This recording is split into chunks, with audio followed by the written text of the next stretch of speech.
guys, welcome back to Yarn Crafts with Allison. I'm Allison. This is podcast episode number 2.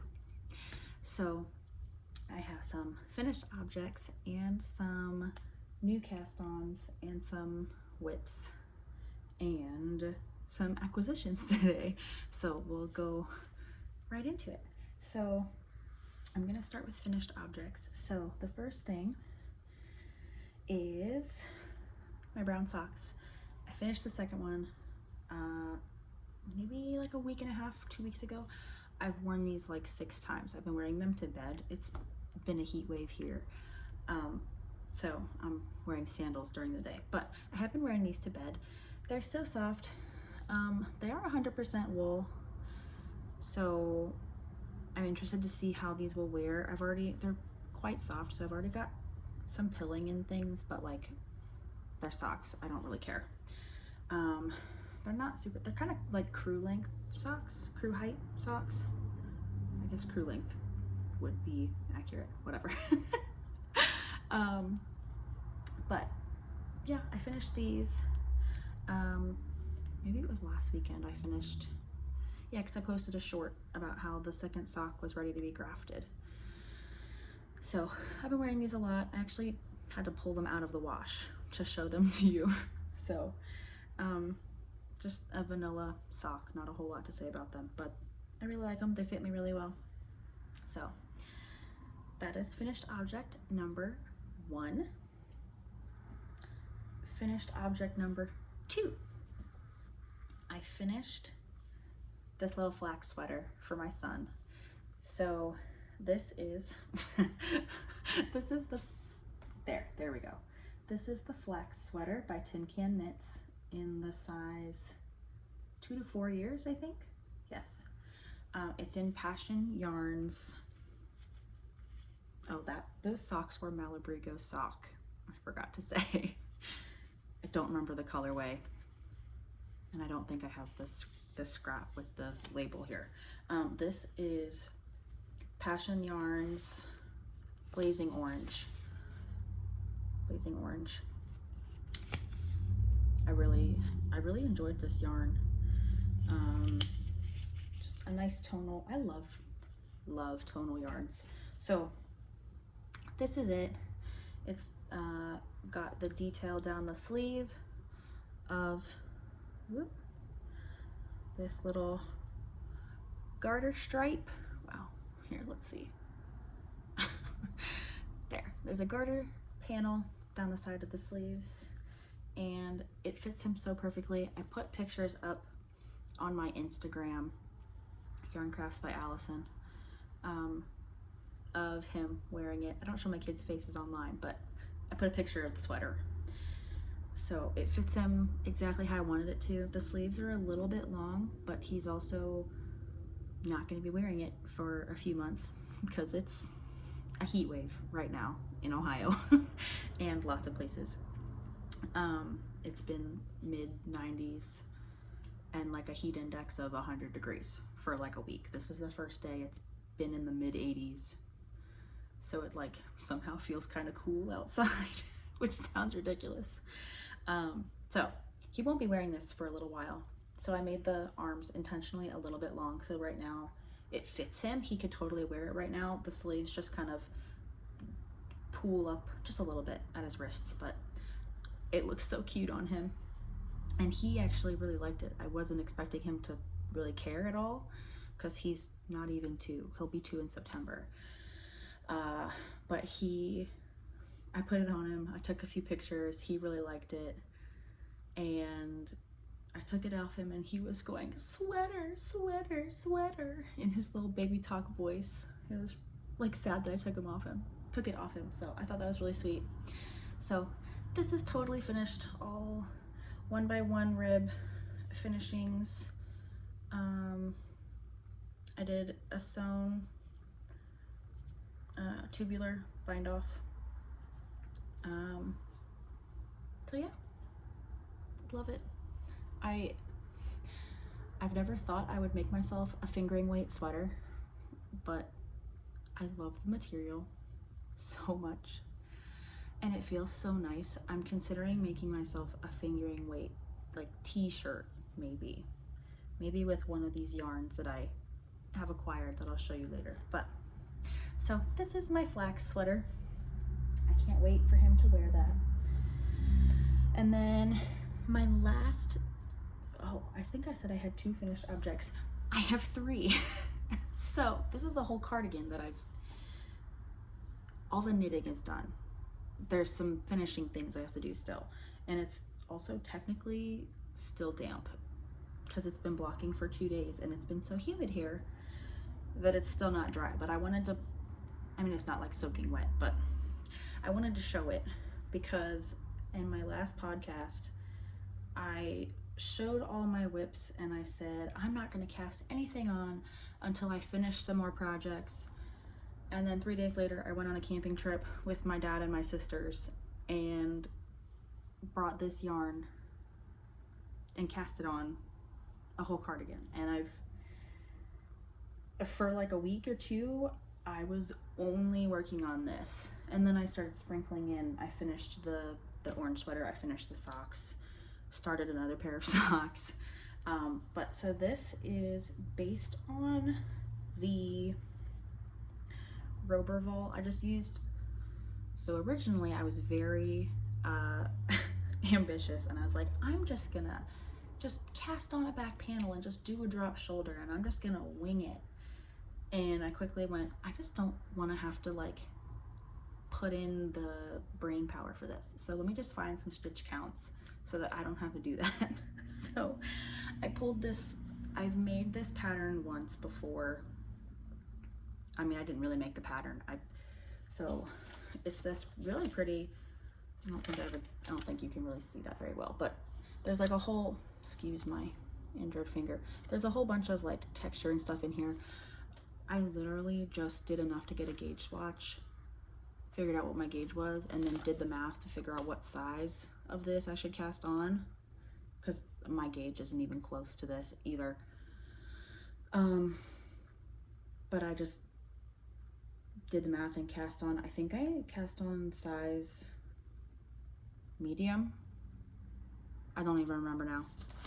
So definitely a smaller size than I would actually need in this pattern.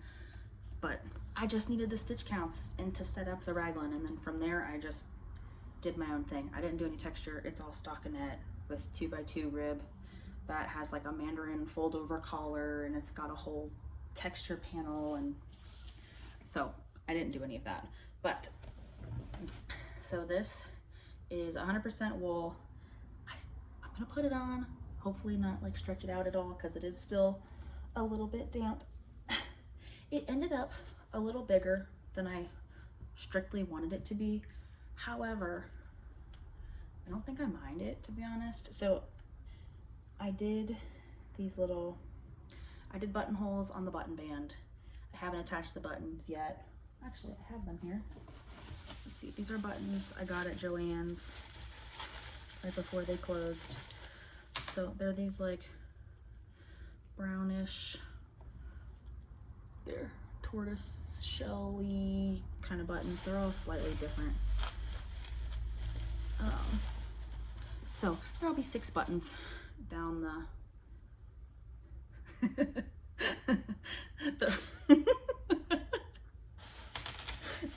it's fine. It's fine.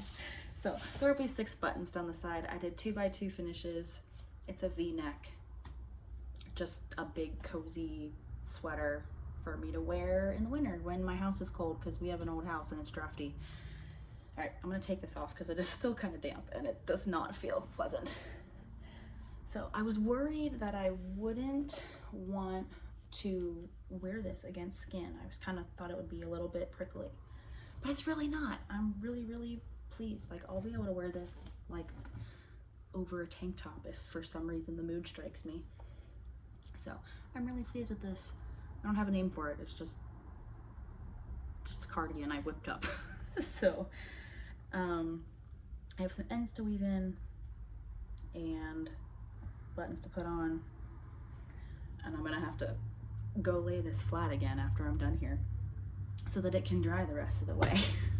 But So that's my whole sweater that just kind of walked into my life. Super spontaneous. As we were packing for the camping trip, I went, I want to start something new. Let me grab this yarn that I picked up, which I'll talk about later, because that is one of the acquisitions.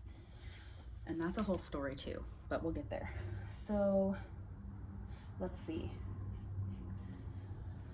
I haven't touched, actually, I've barely touched this Hannah cardigan. I think I did like half a round. I'm working on the first sleeve. And so last night, 2 nights ago, I cut myself while I was cooking dinner. I was rushing to finish chopping and I cut my finger. I won't go into detail, but I cut my finger, so I'm wearing a band-aid. So I'm finding there are certain things that I just can't even work on. Like I can't work on this sock project. Working in that half fisherman's rib was weird. Like, I don't know. Stocking it in the round is fine. Finishing the 2x2 ribbing on this button band was fine. Certain things are just like, nope, guess you're just gonna have to wait until your finger's healed. So, I've been forcing myself, last night, I was forcing myself to work on my Alvar pullover by Sari Nordland. I'm working on the second sleeve. I'm still just sick of it. It's a beautiful chart. It's a beautiful sweater. Like, I'm just sick of looking at this chart. And so I haven't been touching this, but last night when I didn't know what I wanted to do. I had finished knitting the cream sweater and I was just feeling like I wanted to work on these socks that I'm going to show you in a second, but DPNs just aren't out of it right now. Can't do it. So I was like, you know what? I don't have anything else to work on. I was just sitting on the couch pouting and I was like, well, you want to be knitting, so just knit on this, because I do want the finished product. It's a beautiful sweater. I'm just so sick of looking at the chart. I can't I can't handle it. So I did like half a dozen rounds on this sleeve while I sat there and pouted that my finger was injured. So, but that's all I've done on this. Let's see. And I actually have done some knitting on this. Not like a ton, but some. I think I've probably done, I don't know, like an inch and a half of this since the last time I talked about it, since my last podcast. I've just kind of been picking it up every once in a while. Gotta shift, my foot's falling asleep. So a little bit on this. So after I finished those brown socks, I sent a picture to the group chat with my sisters and I said, look, I finished the brown socks finally. And I said, who wants the next pair of socks? And so one of my sisters was like, ooh, me. So I gave her some options. I have a few different colors of Patton's Croy in my stash that I picked up this spring. And I like randomly went to a Michael's and I was like, they were getting rid of, was it Michael's? It was Joann's. I had picked up some Patton's Croy at Joann's when they first announced they were closing. I picked up some Patton's Croy, and this one is the one that she chose. It's the color Blue Raspberry, and I wasn't sure if this would be self-striping or if it would be variegated, but it did in fact turn out to be self-striping, and look at how pretty that is. Like, this sock knit up so fast because I would start one stripe and I'd be like, ooh, I wonder what the next one's gonna look like. And like, look at this one. This is my favorite stripe because it just starts out in the light blue and then you get some speckles of the medium blue and then you get speckles of the purple. I love it. I love it so much. It's so pretty. So I had finished this sock last weekend, gave it to my sister to try on, and it was too small. By just like, I don't know, a half inch. And she was like, I'm worried that these are gonna shrink a little bit. and then I won't be able to wear them at all. So I took it back and I added a little bit more. So it had, before it ended in the blue, the navy blue stripe, and I just added like, well, how many rows is that? 1, 2, 3, 4, 5, 6, 7. I think I added like 8 rows. So I ripped back the toe decreases and did like 8 more rows in here, and then I redid my decreases. So, and now it fits her great. She loved the way it fit.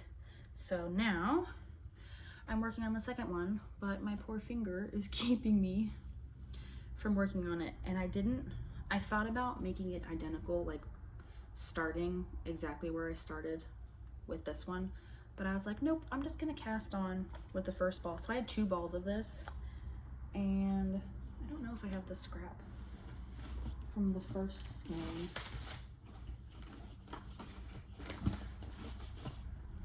Oh wait, it's in here. Nah, it's in my little oops, I brought yarn project bag. I love this thing, it's great. There's a little zipper pocket in it. I got it at Joann's when they were closing. There's a little zipper pocket inside, so I can have like just a couple of notions in there, just a few stitch markers, a tapestry needle. Anyway, I love this bag. It's deceptively, it fits more than you'd think. Like when I was working on that orange sweater, the whole project fit in this bag. It was great.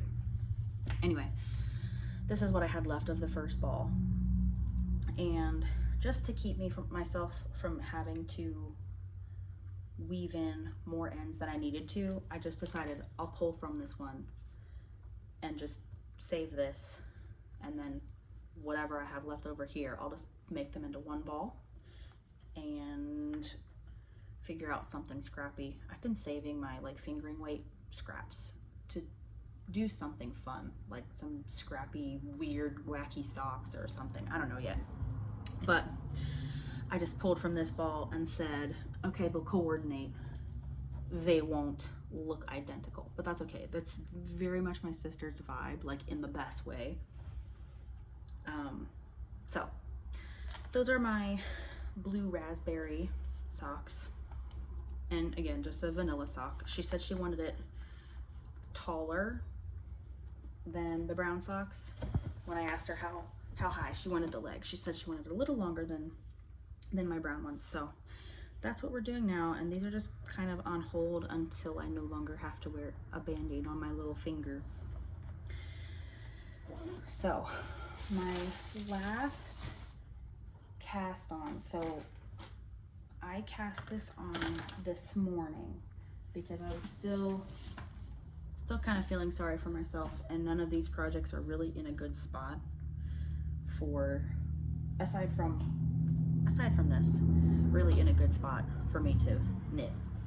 So I cast on, I showed you this yarn last podcast. This is that watermelon. Wow, it looks so pretty on camera. I mean, it looks pretty in person too, but like something about on camera, like you can see the little black speckles. It's literally meant to look like a watermelon. So this is going to be a sweater for my daughter. I cast it on this morning. I'm still working on the neckline ribbing it, so it looks like nothing. But this is going to be another flax sweater for my daughter. And I was going to cast this on last night, and that's actually why I was pouting. My husband was laughing at me, but that's why I was pouting, because I caked it up. For some reason, I had thought it was going to be variegated pink to green, and maybe I should have realized, but I just didn't. So when I caked it up, I realized, okay, I'm trying to do a raglan pattern. If I do this as a raglan, I'm gonna do the whole yoke, and the whole yoke is gonna be pink, and then I'm gonna put these stitches on hold at the shoulders for the sleeves, and then I'm gonna continue in the body, and I'm probably gonna use up all the pink and get into some green in the body, which is what I want. I want it to kind of like be pink at the top and then go into the green on the sleeves and the body. But I realized if I didn't save some pink, I don't know, I realized it was gonna look weird to go from like, here's where the yoke ends, and then, oh here, and now I'm just gonna join in with some green and do the sleeves. I thought that would look odd. So what I did, I thought about some different options last night, and for a minute I was like, I'm just gonna have to not use this as a sweater. But what I decided to do was I pulled the first like 25 grams or something. This might be more like 20 grams, but I pulled the first little bit. So, and then cast on with the pink, because I want the pink at the top and the green at the bottom, so that when I finish the body, I might save some of the white, because there's like pink into white into green. I might save some of the white too and put it with this,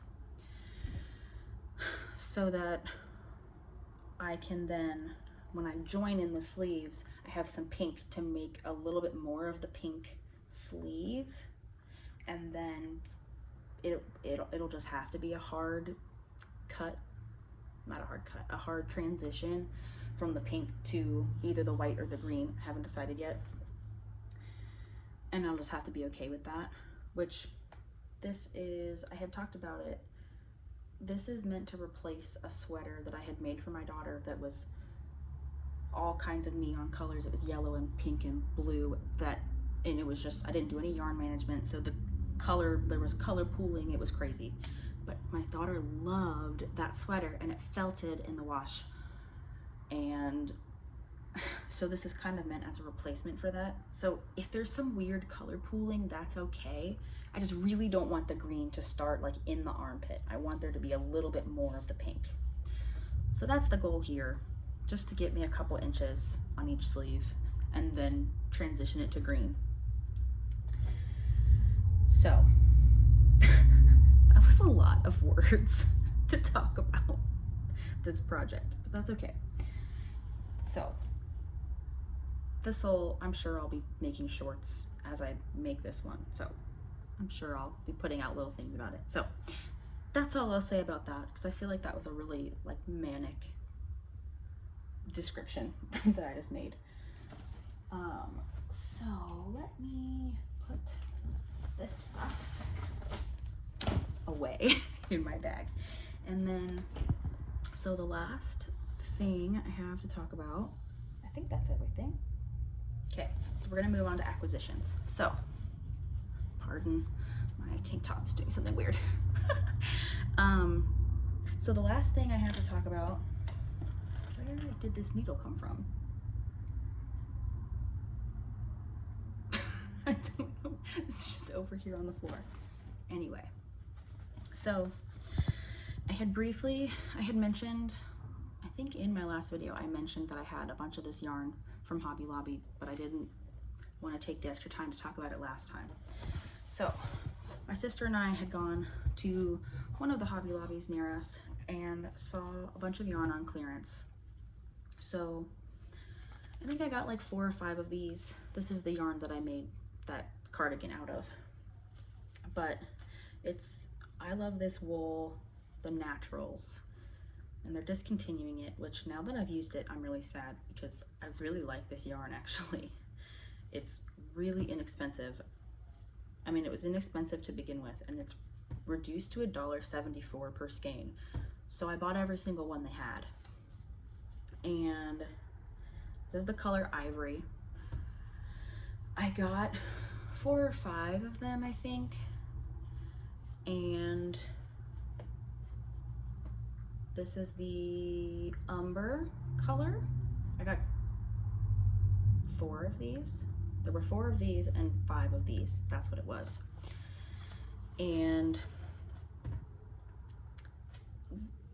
I also picked up, and that was the same price. So then this is their hand-dyed fingering for $4.24 for 100 grams of hand-dyed fingering.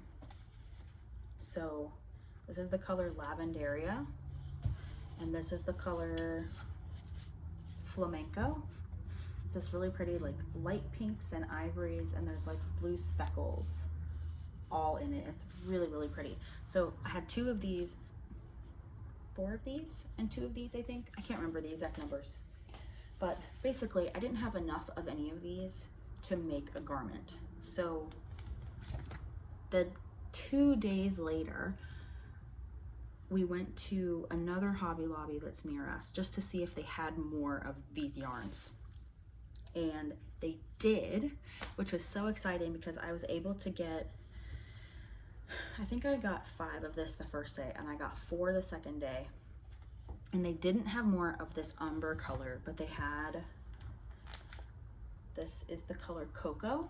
So they look really pretty together. So I have 4 of these and 2 of these, which is enough to make something out of. And I might just do like a 2-tone, like color blocked or striped or something situation. I might make a, I haven't decided. I think this is gonna be like a pullover sweater and not a cardigan. But I think I only, oh gosh, I think I used like 6.5 of this skein, of these skeins for that. So actually I have more. I have 2, this partial skein plus 1 more of this, and then 4 of this and 2 of this. So that is way more than enough to make a sweater out of. I might do just like a stripey thing. And then they had more of each of these at the second Hobby Lobby also. So I have 5 of this one and I have 7 of this one. But really it's 6 because one of these, they're all the same dye lot, but one of these is like light pink instead of the like lavender purple color. So 6 of I checked them all, they're all the same dye lot, which I was impressed because it's 2 different stores, but they're all the same dye lot somehow, but one of them is just not the same color. So I'm probably gonna make a pair of socks out of the light pink one, and then the purple ones I've got 6 skeins of. So I've got 600 grams and 500 grams. So don't know what I'll do with them, but something fun. So I think that's everything. I think that's all of the acquisitions, definitely all of the projects. So thank you for watching. If you've gotten this far, thanks for being here. And yeah, thanks for listening to my rambles. So, all right, I think that's everything. Bye.